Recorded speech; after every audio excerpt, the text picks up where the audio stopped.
You know that feeling, right? When you are just completely stuck on a problem. You're staring at a wall, you've tried everything, and just nothing is working. Well, it turns out there's this whole fascinating psychological journey happening inside your brain in those exact moments.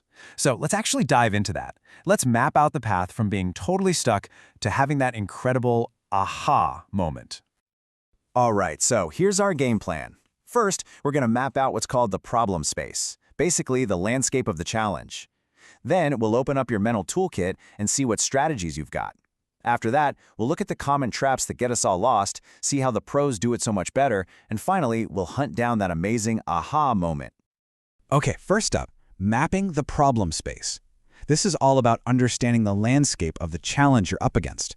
But what is a problem space in your brain, really?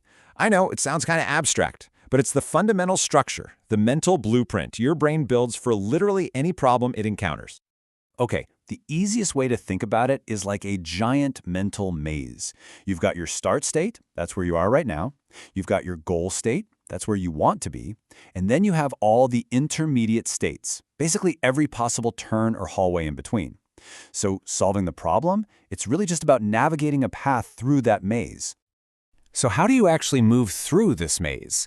Well, you use things called operators.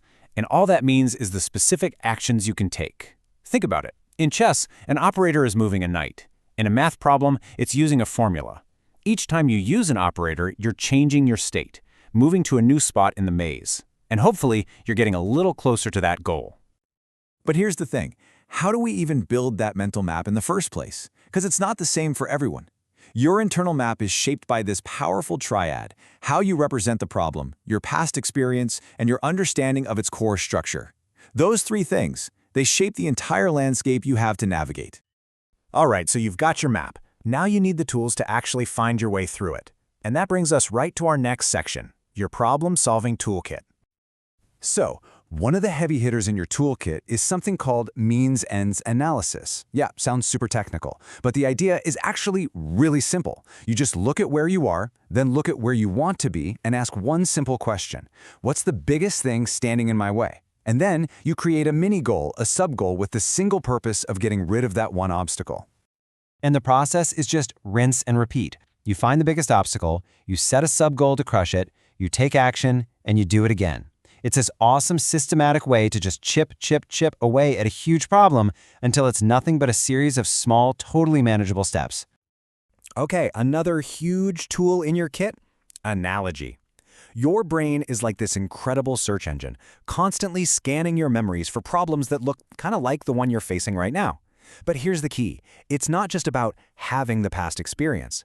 The real magic is being able to recognize that an old solution can be tweaked and used for a brand new challenge. So you see, these different tools give you different ways to attack the maze. Means-ends analysis is perfect for just methodically moving forward step by step, especially with complex problems. But sometimes the smartest move is to work backward, right? If you know exactly what the finish line looks like, but the path to get there is a total fog, starting at the end and tracing your steps back can suddenly make everything crystal clear. Okay, so you've got your map, you've got your toolkit, you're ready to go. But this maze has traps, and that brings us to our third section, common cognitive traps. These are the mental pitfalls that get every single one of us stuck. So to show you what I mean, let's try a classic puzzle. I want you to imagine you have three things: a box of tacks, a candle, and a book of matches. Your goal is to get that candle mounted on the wall so it can burn without dripping wax all over the floor. How would you do it? Go ahead and pause for a second. Really think about it. Okay, you back? If you found that tricky, you probably just ran headfirst into a wall called functional fixedness. It's this weird quirk in our brains where we only see objects for their most obvious use. You see a box of tacks and think, that holds tacks. You don't see it as a potential shelf.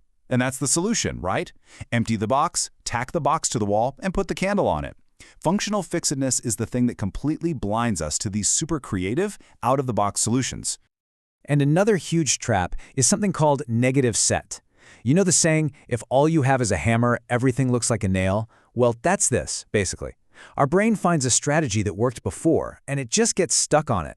We try to use that same old hammer on every new problem, even when what we really need is a screwdriver. So, how do we get around these traps? How do we get better? Well, let's learn from the best. It's time for Section 4, How Experts Solve Problems. I mean, the difference between a novice and an expert is just night and day. A novice looks at a problem and sees all the surface-level stuff. An expert looks at the same problem and immediately sees the deep underlying principles. A novice is stuck with trial and error. An expert, they're applying proven strategies, and it looks almost effortless. And it's not just that they know more, it's that their knowledge is organized so much better. And a huge reason for that is a concept called automaticity. Think of it like mental muscle memory. Experts have practiced the basic moves so many times that they don't even have to think about them anymore. They just happen. And that frees up all their brain power, all their mental RAM to focus on the big picture, the complex, strategic stuff. It's a massive advantage. Which brings us to the grand finale, the best part of the whole journey, finding your aha moment. You know, that sudden flash of insight when everything just clicks and the solution appears out of nowhere. Come on, we've all felt it, right? That incredible moment when the answer just pops into your head. But what is that really? Well, that aha moment isn't some kind of magic. It's actually the result of something very, very specific happening inside your brain.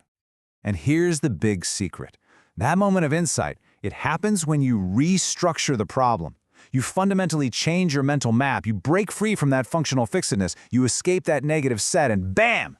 Suddenly you're seeing the entire problem space from a completely new angle. The path that was totally invisible a second ago is now staring you right in the face. See, it's not about finding a new path on the old map. It's about throwing the old map out and drawing a brand new one. So, I'm going to leave you with this thought. The next time you're staring at that wall, feeling completely and utterly stuck, what's the first tool you're going to reach for from your mental toolkit? Are you going to try to break it down with means-ends analysis? Are you going to search for a past analogy?